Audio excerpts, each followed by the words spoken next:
زمون خلق اکثر داسې وکي چې سنت نه کوي نو دعا به څه وکي.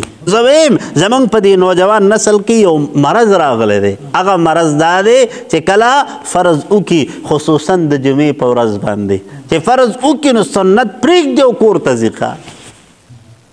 سنت پرېږدي. حالانکې دی د عربو پیښې کوي. کوم خلق چې د ګلف کنټریز کې پاتې شوي دي که نه هغوی اکثر چې فرض وکي نو سنت بیا کور کې کوي او څه پته لګي چې عرب ها جی نه کوي. حالانکې سنت دا مکملات د فرض دي او پیغمبر علیه الصلاة والسلام دا سنت په باره کې ارشاد فرمایي چې من ترک سنتي فلیس مني چې کوم سړي سنت پرېښودل نو مونږ تاسو له پکار دي خصوصا د نوجوان طبقې له چې مونږ تاسو دې دا سنت نه پرېږدو. سنت ته مستقل د دې اهتمام دی وکړو.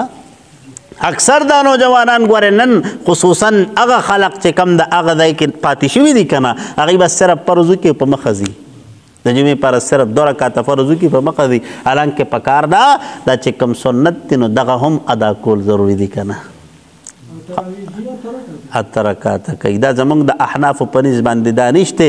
د صحابه کرامو نه ثابت 6 رکعته دي.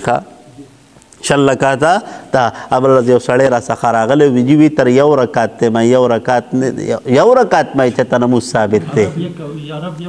ها جی وی 1 رکعت نه ما وي تر 1 رکعت منځ خو چېرته ثابت نه دی نو. ها جی قاجي نو بهرحال سره دغه نو پکار دا ده چې سړی کم از کم زمونږ ډېر ښکلې طریقه د علماء دیوبند چې کوم مسلک دی که نه بس هغه خپله کوي. یو ډېره معتدله ډېره ښکلې طریقه ده چې مونږ تاسو ګورئ د دې نه ګډ بډ نه شو. صحیح شوه. ښه جي